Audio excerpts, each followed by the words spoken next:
एक ऐसा अंतर्राष्ट्रीय ख्याति प्राप्त मानव जो गुरु प्रेरणा से पिछले 20 वर्षों से वानप्रस्थ जीवन जीते हुए 24 घंटे मानवता की सेवा में संलग्न है।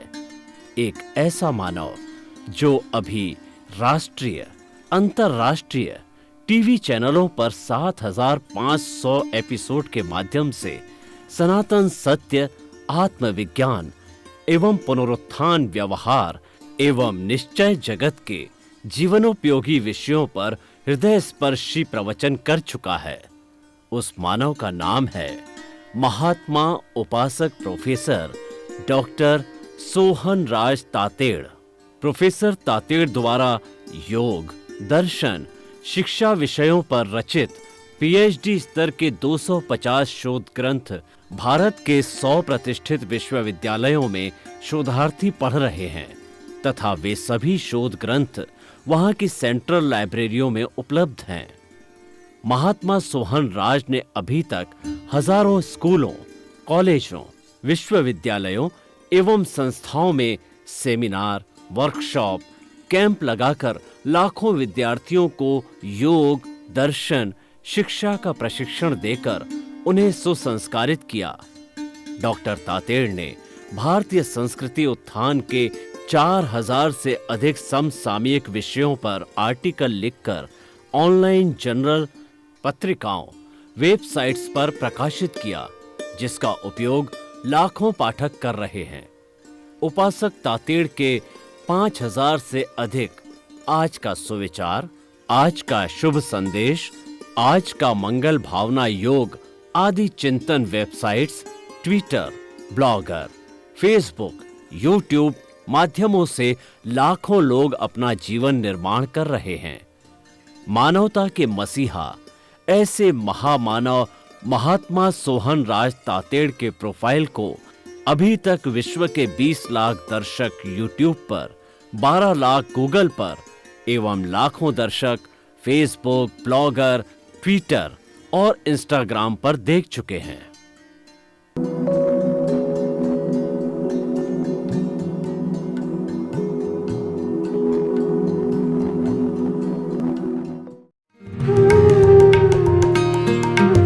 आइए, सुनिए, देखिए, समझिए सनातन सत्य। जैसी दृष्टि वैसी सृष्टि, दृष्टि विज्ञान। कुदरत, कुदरती रचना एवं कुदरत के कानून से शाश्वत सुख की प्राप्ति।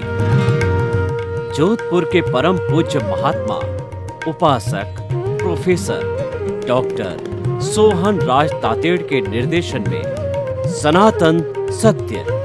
जैसी दृष्टि वैसी सृष्टि, दृष्टि विज्ञान।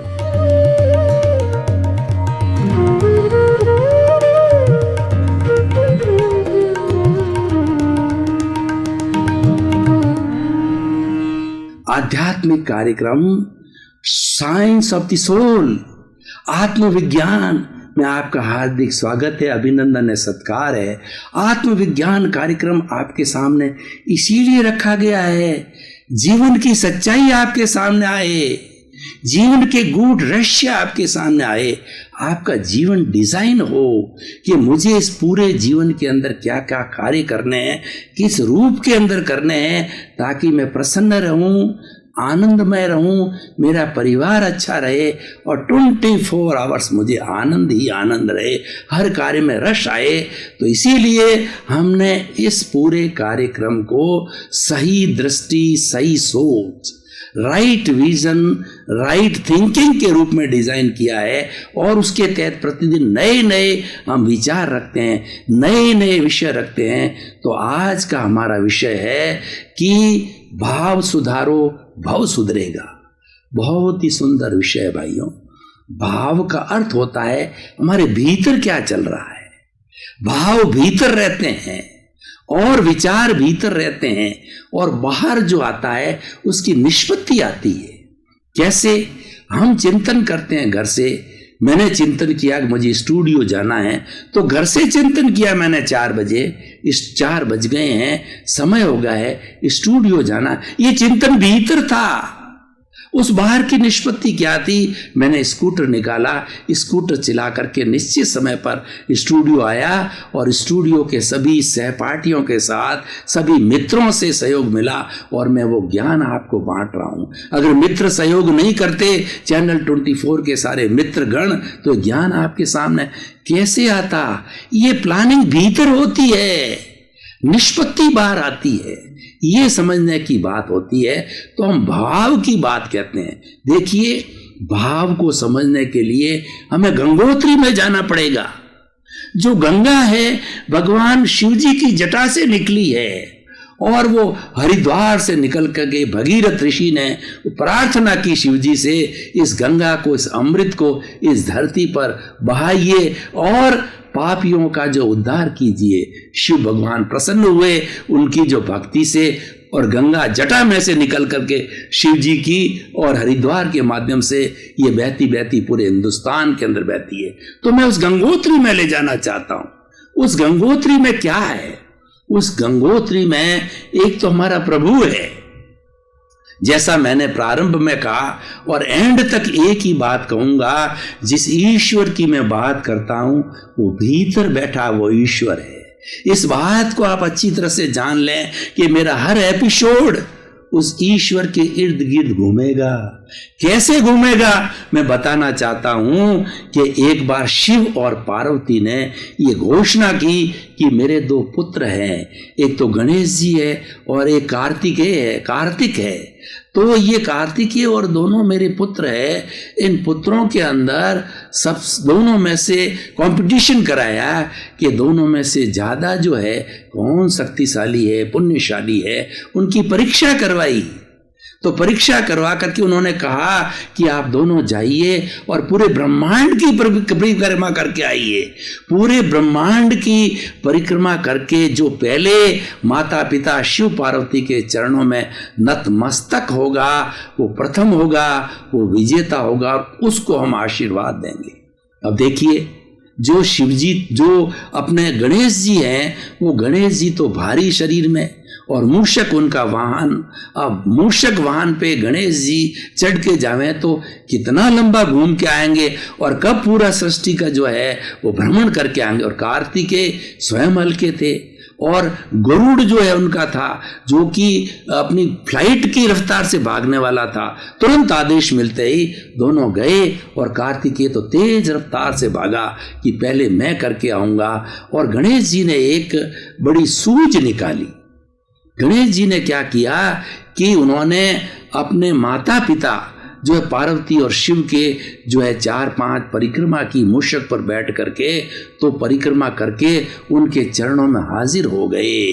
और कार्तिकेय जब घूम के आया तो गणेश जी चरणों में नतमस्तक थे। तो शिव जी ने कहा कि गणेश जी प्रथम रहे, इसलिए गणेश जी को हम दोनों आशीर्वाद देते हैं कि जहां कहीं पर भी इस संसार में कभी भी मंगल कार्य होगा, श्री गणेशाय नमः, गणेश की स्तुति की जाएगी। तुम अजर बन गए, तुम अमर बन गए। तो गणेश जी हमारे प्रथम में रहे। तो मैं भी यही कहना चाहता हूं कि मेरे सारे एपिसोड का जो गणेश है, जो स्टार्ट है, वो एंड है, वो भीतर विराजमान प्रभु है, भीतर विराजमान आत्मा है, वही राम है, वही कृष्ण है और वही 33 करोड़ देवी देवता है, वही महावीर है, वही जीसस है, क्राइस्ट है, वही हमारा जो है वो जो है वो मोहम्मद साहब है और गुरु नानक है। कुछ भी मानिए, पर्याय नाम है, लेकिन सत्य वो एक ही है। तो जो कुछ भी बात की जाएगी इसके इर्द गिर्द की जाएगी, इसकी परिक्रमा की जाएगी। इसीलिए हमने हमारे इस कार्यक्रम का नाम जो रखा है साइंस ऑफ सोल, आत्मविज्ञान। तो भाइयों, हम बात कर रहे थे कि भाव की। भाव कहां से आता है? गंगोत्री में जाते हैं, जो प्रभु विराजमान है वो स्वतंत्र नहीं है, उसके साथ के अंदर अशुद्धि है, कार्मण शरीर है, लिंग शरीर है, कॉजल बॉडी है, उससे बंधा हुआ है, फेविकॉल की तरह बंधा हुआ है। वो दोनों भीतर बैठे हैं। और अब वहां से क्या होता है? वहां से प्रारब्ध होता है, वहां से पुण्य या पाप हमारा उदय में आता है। तो उदय में आकर के इन दोनों के चारों तरफ एक वलय बनता है, उस वलय को पार करके और वो हमारे भाव बाहर निकलते हैं जो कि कलरलेस होते हैं, लेकिन उसके बाद में उनका संपर्क होता है जो बीच में ब्रिज होता है। 3 हमारे शरीर है। तो पहला तो हमारा शरीर जो कार्बन शरीर है जो भीतर मैंने बात की, दूसरा शरीर है ये तेजस शरीर जिससे कि टच होते हैं वो भाव, और तीसरा हमारा स्थूल शरीर है।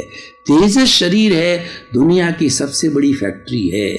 तो जो ही वो कलरलेस भाव जो है तेजस के साथ में स्पर्श होते हैं उनको कलर मिलता है, वो भौतिक बनते हैं और कलरलेस से कलरफुल होते हैं।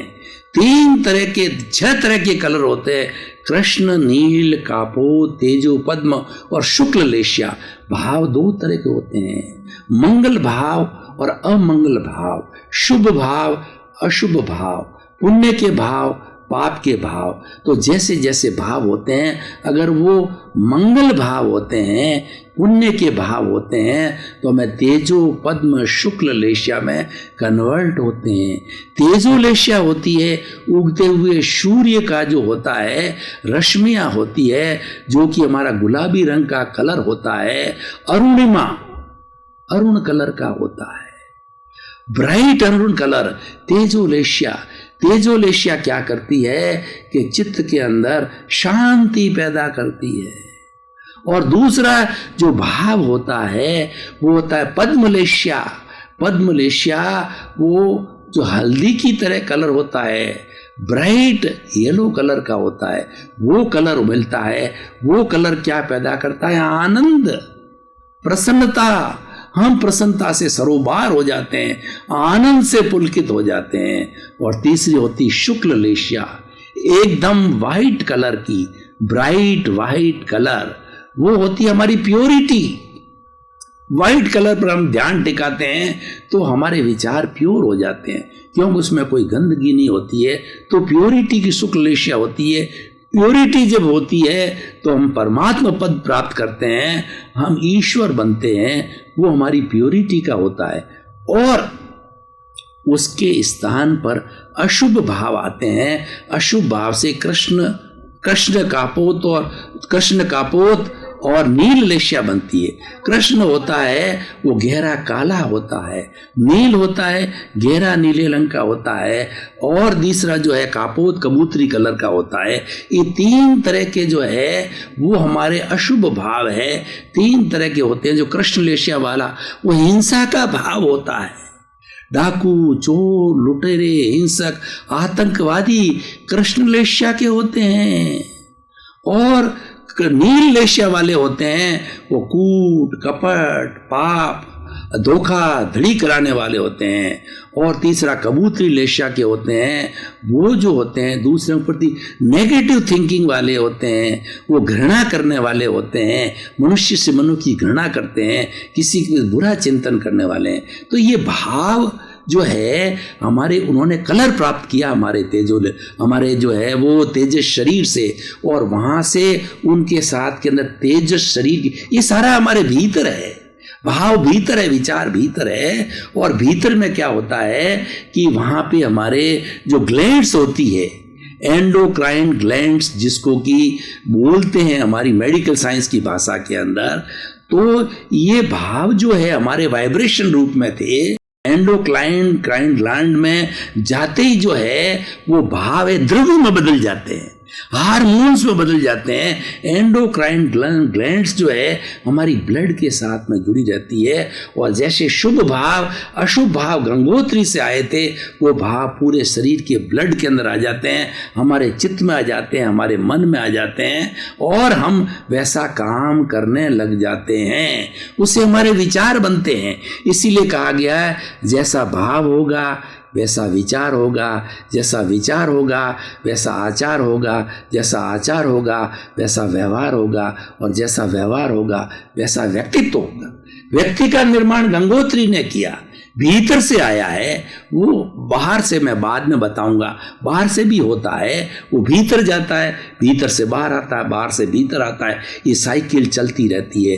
तो हम बात कर रहे थे भावों की, ये भाव शुभ अशुभ बाहर आए। और इसीलिए आज का हमारा विषय क्या है कि भाव सुधारो भव सुधरेगा। भव का मतलब अगला जन्म। हम पुनर्जन्म में विश्वास करते हैं, हमारा ये आखिरी जन्म नहीं है। हमें इस जो आत्मविज्ञान को समझने के लिए हमारा भूत, वर्तमान और भविष्य को तीनों को एक खंड में बांटना पड़ेगा। हम भूतकाल में थे, यही आत्मा थी, वर्तमान में भी यही आत्मा है और भविष्य में यही आत्मा रहेगी। तो लेकिन ये कैसे डीड्स करती है, कैसा कार्य करती है, कैसे भाव करती है, उसी के अनुरूप भव का निर्माण होता है। तो इसीलिए हमें भाव कैसे करना चाहिए।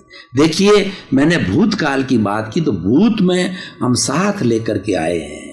जो कुछ हमारे कॉजेज हैं वो यह इफेक्ट रूप देंगे, और वो इफेक्ट रूप में हमारी जो मन वचन काया की बैटरियां हैं वो धीरे धीरे जो हम चार्ज करके लाए हैं, जीवन में वो डिस्चार्ज होगी 50-60 साल के अंदर। वो जो डिस्चार्ज होने पर जैसा सामने घटित हो रहा है, मान लीजिए हम अच्छा करके आए हैं, मान लीजिए हम बुरा करके आए हैं, अच्छे में तो अच्छे विचार रहेंगे ही और रहना ही चाहिए। लेकिन सवाल ये है कि अच्छाई के लिए ज़्यादा जो है वो बताने की जरूरत नहीं, व्यक्ति सीख जाता। जो व्यक्ति बुरा है, जो अवगुणी है, उसको गुण देने में, गुणों को देने में, अध्यात्म की बात बताने में हमें समय लगता है, प्रवचन लगता है। बुराई सिखाने में कोई समय नहीं लगता है। जो बुराई तो सीखा सिखाया व्यक्ति माँ के गर्भ से आता है। अच्छाई को समझने के लिए संस्कार दिए जाते हैं, अच्छे विचार दिए जाते हैं, उसको अच्छी खुराक दी जाती है, उसका अच्छा लालन पालन किया जाता है, विचारों की, सद्विचारों की खुराक होती है। तो हम बात कर रहे थे भावों की। देखिए, अगर हम पिछले जन्म से जो है हम बुरे विचार लेकर के आए हैं और वो परिणति हो गई है कि किसी व्यक्ति ने अपराध कर दिया, किसी व्यक्ति ने किसी के साथ में हिंसा कर दी, किसी पूर्व जन्म का बैर था उसको मार दिया। अब मार देने से क्या होगा, पुलिस आ गई, पुलिस केस बन गया, कोर्ट में केस गया और व्यक्ति जेल के अंदर चला गया।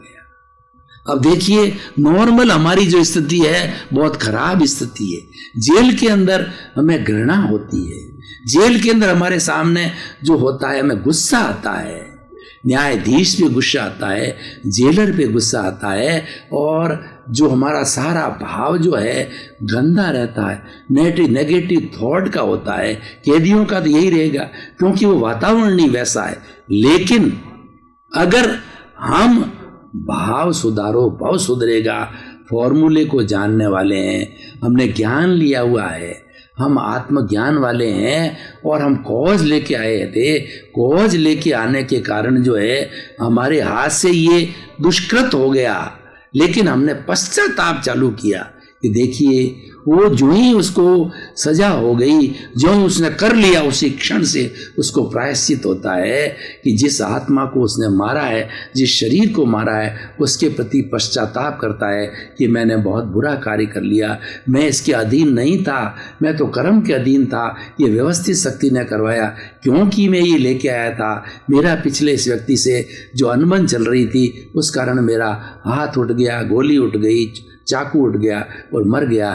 तो इसकी आत्मा के प्रति मैं मंगल भावना करता हूँ कि इसकी आत्मा शुद्धि को प्राप्त हो, उसे क्षमा याचना करता हूँ कि हे आत्मा, जो तुम गुजर गई हो, मुझे क्षमा करो, मैंने बहुत बुरा कार्य किया, तुम्हारे शरीर को मार दिया, पर तुम अजर हो, तुम अमर हो, मुझे क्षमा करो, क्षमा करो, क्षमा करो, मुझे शुद्ध करो। मैं हृदयपूर्वक घृणा करता हूँ, हृदयपूर्वक इसका प्रायश्चित करता हूँ। ऐसा करते करते वो आत्मा उसको क्षमा कर देती है। और जब व्यक्ति का आचरण चालू हो जाता है, मान लो उसको 5 साल की जेल हो गई, तो वह कैद के अंदर उसको ज्ञानी है, वो भाव सुधारो भव सुधरे में विश्वास करता है, शुभ भावों को करने लगता है, वो प्रायश्चित तो करता है, ईश्वर को याद करता है, मंत्र पढ़ता है, अच्छी पुस्तकों का स्वाध्याय करता है। वो जेलर को कहता है मुझे गीता मंगवा के दीजिए, मैं पढ़ना चाहता हूँ। ईश्वर की स्तुति करता है, ओम नमः शिवाय, ओम नमो भगवते वासुदेवाय, नवकार मंत्र का जाप करता है। नमो रेंताणंग, नमो शुद्धाणंग, नमो आर्याणंग, नमो उज्जाणंग, नमो लोए सब्ब सावणंग, ऐसो पंच नमोकारो सब्ब पाव पणासनो, मंगलाणंग च सब्बे सिंह पड़मंग हवई मंगलम। जो अच्छे अच्छे धार्मिक चीजें उसको कंठस्थ है, उसको याद करता है, तो जेलर समझता है, दूसरे कैदी समझता है कि देखो कितना भला इंसान है। और ये बेचारा कुछ न कुछ जो है लूज टेम्परामेंट के कारण इसका दिमाग अस्थिर हो गया, उसके कारण ये कार्य कर बैठा। व्यक्ति भला है। जब ये प्रतिक्रिया अपने सहपाठी जो है वो कैदियों के साथ होती है, जेलर के साथ होती है, जेलर उसके कार्यकलाप को देख करके रिकमेंड करता है कोर्ट को, इसने अपनी गलती का एहसास कर लिया है, उसकी 5 साल की जेल जो है वो 5 महीने या घट जाती है, घट करके वो शुद्धिकरण से वो बाहर आ जाता है। तो ये क्या हो गया कि जो हमारे सामने घटित हो जाता है, क्योंकि वो हमारे बस में नहीं है, हम करते नहीं हैं, ये हो जाता है। क्या आप गुस्सा करना चाहते हो? नहीं, ये हो जाता है। क्या आप अपनी पत्नी से लड़ाई झगड़ा टंटा करना चाहते हो, लेकिन पत्नी ने कोई, आप अगर थोड़ा सा किसी टेंशन में हो, पत्नी ने बोल दिया तो पत्नी को भी 2-4 बातें सुना दी। आप अपने बॉस को सुना देते हो, आप अपने नीचे वाले को, अगर आपका दिमाग थोड़ा शांत होता है, सुना। क्या आप करना चाहते हो? नहीं। करने के बाद हमको हर चीज का प्रायश्चित होता है। ये मैंने गलत कर दिया, मैंने बच्चे को डांट दिया, मैंने बच्चे को पीट दिया। भीतर एहसास होता है, प्रायश्चित होता है, पश्चाताप होता है, मेरे से गलती हो गई, ये करना नहीं चाहिए, पर ये हो जाता है। पूरे जीवन भर ये फिल्म जो है ये हो रही है। ये समझने की चीजें हमारे हाथ में नहीं है। हमारे हाथ में क्या है? देखिए, 2 चीजें होती है, एक पराधीन और एक स्वाधीन। ये जो शरीर हमको मिला है और जन्म से मृत्यु का टाइम फिक्स है, तो हम पराधीन है इसके अंदर। जो कुछ लेके आ रहे हैं फिल्म, वो फिल्म चलती रहेगी। हम स्वतंत्र किसमें हैं? इसके हमारे हाथ से अच्छा भी होगा, हमारे साथ में बुरा भी होगा। अगर हमारा पुण्य का उदय है, पुण्य का प्रारंभ है, हम दान देंगे, पुण्य देंगे, लोगों को ज्ञान देंगे, लोगों का परोपकार करेंगे, लोगों को अच्छी बातें बताएंगे, लोगों की सेवा करेंगे। और पाप का आ गया तो जो है हम हमारे पर गुस्सा करेंगे, परिवार के सदस्यों पर करेंगे, जो कुछ आएगा उसके साथ घृणा करेंगे, नेगेटिव थॉट्स आएंगे सारा। तो ये हम चाह नहीं रहे हैं, ये हो रहा है, हम कर नहीं रहे हैं। हम क्या कर सकते हैं? हम स्वतंत्र किसमें हैं? देखिए, बहुत बड़ी बात है। बरसात का सीजन है, किसान के पास 2 पोटलियां हैं। एक पोटली के अंदर जो है उसके बाजरा है, और दूसरी पोटली में उसकी मूंग है, जो खरीफ की फसल है। अब वो निर्णय नहीं कर पाता है कि मैं मूंग बोऊं या बाजरा बोऊं, दोनों लेके जाता है। यहां तक वो स्वतंत्र है, लेकिन जो ही उसने हल चलाया, उस वक्त उसके भाव कैसे होते हैं, विचार क्या होते हैं कि वो बाजरा डाल देता है। तो बाजरा डालने के बाद में बीज जब पड़ते हैं, हल चलता है, बरसात होती है, जलवायु मिलता है, और वो बाजरे की फसल लहला जाती है। उस वक्त के अंदर वो किसान ये सोचे कि नहीं, मेरे को मूंग मिलेंगे, तो मूंग कहाँ से मिलेंगे? तो आपने तो बाजरा बोया है। इसीलिए ये भाव है, आप इसमें स्वतंत्र हो। जो हो रहा है उसमें आप स्वतंत्र हो रहा है उसके अंदर आप अपने भाव मत बिगाड़ो। भाव बिगाड़ोगे तो भाव बिगड़ेगा, भाव बिगाड़ोगे तो भाव बिगड़ेगा। उसमें अपना दृष्टिकोण ये रखो, उसमें से आप अच्छी चीज निकालो। ये मैं कर नहीं रहा हूं, ये हो रहा है, मुझे इससे तटस्थ रहना है, इसके साथ जुड़ना नहीं है, इसके साथ राग द्वेष नहीं करना है। भाई और बहनों, आपका बहुत बहुत धन्यवाद। आप जो है ये साइंस ऑफ द सोल, आत्मविज्ञान को देखते रहिए। प्रतिदिन ऐसे ऐसे सूत्र मिलेंगे जो जीवन का कल्याण करने वाले हैं, जीवन को धन्य बनाने वाले हैं। तो आप हमारे साथ जुड़ते रहिए, रोज देखते रहिए। आपके विचारों में शुद्धता होगी, आपके आचरण में शुद्धता होगी, आपका जीवन सुखी बनेगा, शांत बनेगा, आनंदित बनेगा और लोगों को आप सुखी बनाओगे। आपके जीवन के प्रति मंगल भावना, शुभ काम का आपका जीवन मंगलमय हो और आप सिद्ध बुद्ध मुक्त बने, आपका कल्याण हो।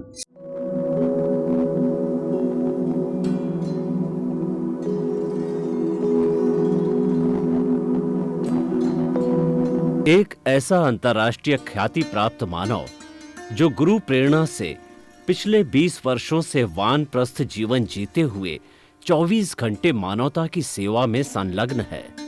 एक ऐसा मानव जो अभी राष्ट्रीय, अंतर्राष्ट्रीय टीवी चैनलों पर 7,500 एपिसोड के माध्यम से सनातन सत्य, आत्मविज्ञान एवं पुनरुत्थान, व्यवहार एवं निश्चय जगत के जीवनोपयोगी विषयों पर हृदय स्पर्शी प्रवचन कर चुका है। उस मानव का नाम है महात्मा उपासक प्रोफेसर डॉक्टर सोहन राज तातेड़। प्रोफेसर तातेड़ द्वारा योग, दर्शन, शिक्षा विषयों पर रचित पीएचडी स्तर के 250 शोध ग्रंथ भारत के 100 प्रतिष्ठित विश्वविद्यालयों में शोधार्थी पढ़ रहे हैं तथा वे सभी शोध ग्रंथ वहां की सेंट्रल लाइब्रेरियों में उपलब्ध हैं। महात्मा सोहन राज ने अभी तक हजारों स्कूलों, कॉलेजों, विश्वविद्यालयों एवं संस्थाओं में सेमिनार, वर्कशॉप, कैंप लगाकर लाखों विद्यार्थियों को योग, दर्शन, शिक्षा का प्रशिक्षण देकर उन्हें सुसंस्कारित किया। डॉक्टर तातेड़ ने भारतीय संस्कृति उत्थान के 4000 से अधिक समसामयिक विषयों पर आर्टिकल लिखकर ऑनलाइन जर्नल, पत्रिकाओं, वेबसाइट्स पर प्रकाशित किया, जिसका उपयोग लाखों पाठक कर रहे हैं। उपासक तातेड़ के 5000 से अधिक आज का सुविचार, आज का शुभ संदेश, आज का मंगल भावना योग आदि चिंतन websites, Twitter, blogger, Facebook, YouTube माध्यमों से लाखों लोग अपना जीवन निर्माण कर रहे हैं। मानवता के मसीहा ऐसे महामानव महात्मा सोहन राज तातेड़ के प्रोफाइल को अभी तक विश्व के 20 लाख दर्शक यूट्यूब पर, 12 लाख गूगल पर एवं लाखों दर्शक फेसबुक, ब्लॉगर, ट्विटर और इंस्टाग्राम पर देख चुके हैं।